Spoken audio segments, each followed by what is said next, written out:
अस्सलाम वालेकुम। आज मैंने बनाए हैं चिकन के कोफ्ते। आप लोग ज़रूर ट्राई कीजिएगा। दावतों के लिए ये बहुत अच्छा ऑप्शन है। आप लोग ट्राई करके मुझे अपना फ़ीडबैक ज़रूर दीजिएगा और मुझे अपनी दुआओं में याद रखिएगा। अब मैं अपनी रेसिपी का स्टार्ट करती हूँ। मैंने इसके लिए 1 केजी चिकन फिलेट्स लिए हैं, बोनलेस चिकन लिया है, जिसको मैंने मोटे मोटे पीसीस में कट कर लिया है। मुझे 1 अनियन चाहिए और 4 से 5 ग्रीन चिलीज़ चाहिए। चिकन के कोफ्तों में जो मसाला जाएगा उसके लिए मुझे 2 टीस्पून सूखा कुटा हुआ धनिया चाहिए, 2 टीस्पून सॉल्ट चाहिए, 2 टीस्पून क्रश चिलीज़ चाहिए, हाफ़ टी स्पून हल्दी है और हाफ़ टी स्पून ही पिसा हुआ गरम मसाला है। ये सारी चीज़ें हम डाल के चॉपर में और इसको अच्छी तरह से ब्लेंड कर लेंगे। सबसे पहले मैं ग्रीन चिलीज़ और अनियन को मैं ग्राइंड करूँगी। इनको मैं बिल्कुल बारीक पेस्ट कर लूँगी। इसको मैं अभी चिकन के साथ नहीं कर रही हूँ, पहले सेपरेटली करूँगी ताकि ये अच्छी तरह पिस जाए। उसके बाद मैं इसके अंदर चिकन के फिलेट्स ऐड करूँगी। अच्छा, इधर इसमें हरा धनिया भी डलता है। आजकल साउथ अफ्रीका में हरा धनिया का सीज़न नहीं है। अगर आपके पास हरा धनिया हो फ्रेश या फ्रोज़न तो आप वो भी इसके अंदर ऐड कर सकते हैं, हाफ़ बंच तकरीबन। ग्रीन चिलीज़ और अनियन को मैंने क्रश कर लिया। अब इसके अंदर मैं चिकन ऐड करूँगी।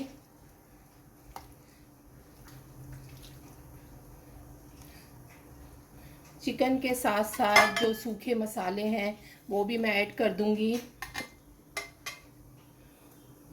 साथ साथ मैंने ये 2 स्लाइसेस वाइट ब्रेड को पानी में सोक किया था। इसको 5 से 10 मिनट मैंने सोक कर लिया था। इसके किनारे कटे हुए हैं। उसके बाद इसका पानी निचोड़ के और वो भी हम इसके अंदर ऐड कर देंगे और इनको एक साथ सब चीज़ों को चॉप करेंगे। ये चिकन के फिलेट्स को मैंने अच्छी तरह से पीस लिया है।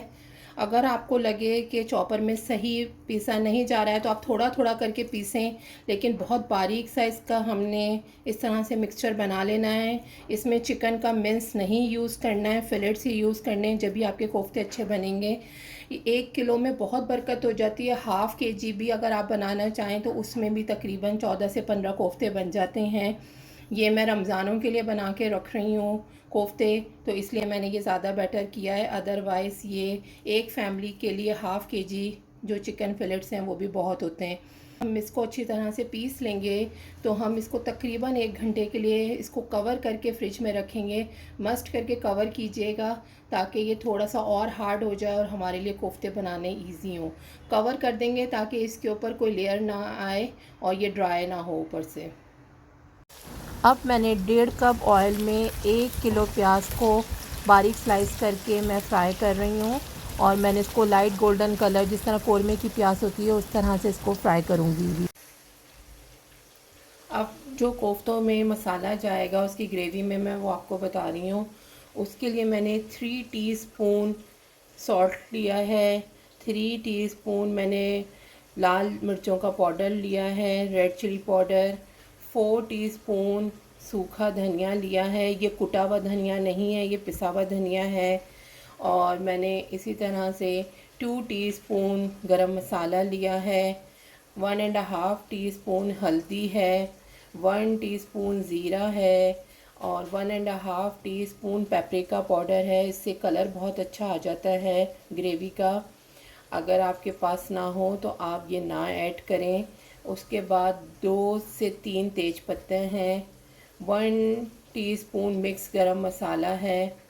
ये मेरे पास तकरीबन 9 छोटी इलायची हैं और उसके साथ मैंने 1/4 टीस्पून जायफल जावित्री का पाउडर है जो मैं पीस के रखा हुआ होता है मेरे पास, मैं वो यूज़ कर रही हूँ। अगर आपके पास साबित है तो बहुत थोड़ी क्वांटिटी में, जिस तरह से चुटकी भर जिस तरह कहते हैं, वो आपने जायफल लेना है और उसी तरह जावित्री लेनी है।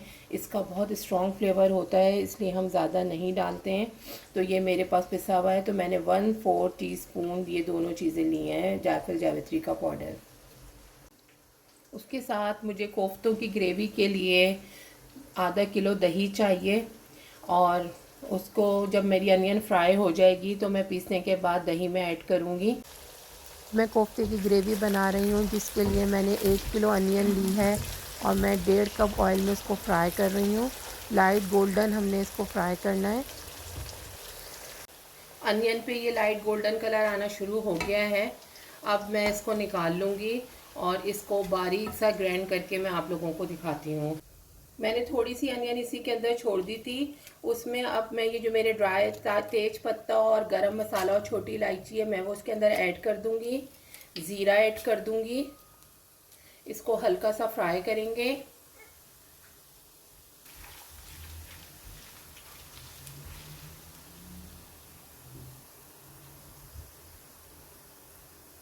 इसके अंदर भर के 2 टेबल स्पून मैं अदरक लहसुन का पेस्ट शामिल करूँगी। जिंजर गार्लिक पेस्ट मैंने शामिल किया है, उसको फ्राई करेंगे। 2 मिनट इसको फ्राई करेंगे। जिंजर गार्लिक फ्राई हो गया है। इसमें अब मैं ये जो मैंने अनियन फ्राई की थी, थोड़े से पानी के साथ मैंने उसको पीस लिया है, वो मैं इसके अंदर शामिल कर दूँगी। ग्राइंड करके अनियन इसके अंदर शामिल करेंगे। उसके साथ साथ जो मैंने आप लोगों को योगर्ट बताया था, वो भी हम इसके अंदर शामिल कर देंगे। और ये जो मेरे ड्राई मसाले थे, वो भी मैं इसके अंदर शामिल कर दूँगी।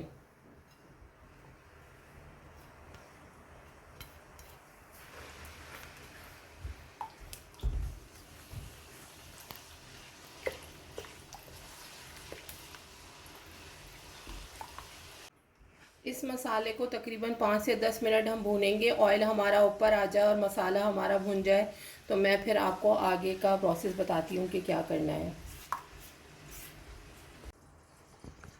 मसाले को पकते हुए तकरीबन 15 मिनट्स हो चुके हैं। अब ये देखें, आपके ऑयल ऊपर आ चुका है। इस स्टेज पे आप इसका नमक मिर्च चेक कर सकते हैं कि कम ज़्यादा तो नहीं है, और अगर आपको किसी चीज़ की कमी महसूस हो रही हो तो आप ऐड कर लें। अब मैं इसके अंदर कोफ्ते ऐड करूँगी। कोफ्ते की बॉल्स बना बना के इसमें ऐड करूँगी, लेकिन सबसे पहले मैं इसमें 2 to 3 कप्स वाटर ऐड करूँगी और उसको बॉईल करूँगी। मैं इसमें 3 कप पानी ऐड कर रही हूँ, और जब इसमें एक बॉयल आ जाएगा तो हम इसमें कोफ्ते ऐड करेंगे। घंटे मैंने कोफ्तों का कीमा बना के रखा था, मसाला ये मैंने फ्रिज में रखा था। अब मैं इसकी बॉल्स बनाना स्टार्ट कर रही हूँ। हल्के से हाथ को अपने वेट करेंगे और स्मॉल साइज़ की मैं बॉल्स बनाऊँगी, ज़्यादा बिग नहीं, क्योंकि ये थोड़ी सी पानी में जाने के बाद जब शोरबे में हम डालेंगे तो इसका साइज़ चेंज होगा, थोड़ा सा ये बिग हो जाएगा।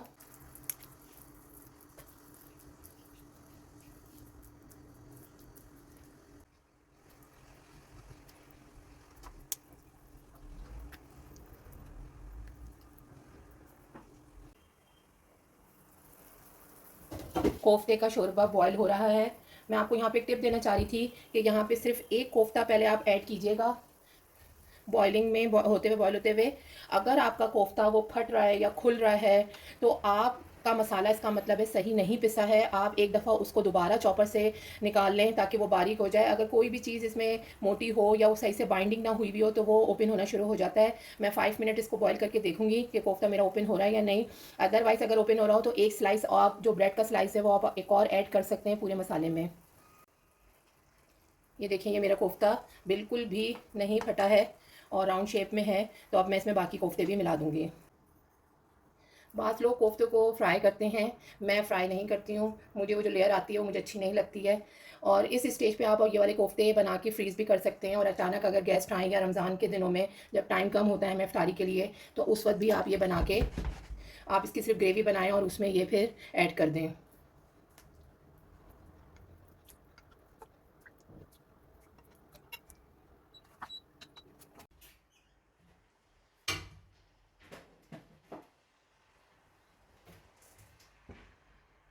कोफ्ते पकते हुए तकरीबन 20 से 25 मिनट हो चुके हैं। मेरा शोरबा भी गाढ़ा हो चुका है। इस स्टेज पे मैं इसमें ग्रीन चिलीज़ ऐड करूँगी। माशाल्लाह ये कोफ्ते बिल्कुल रेडी हैं।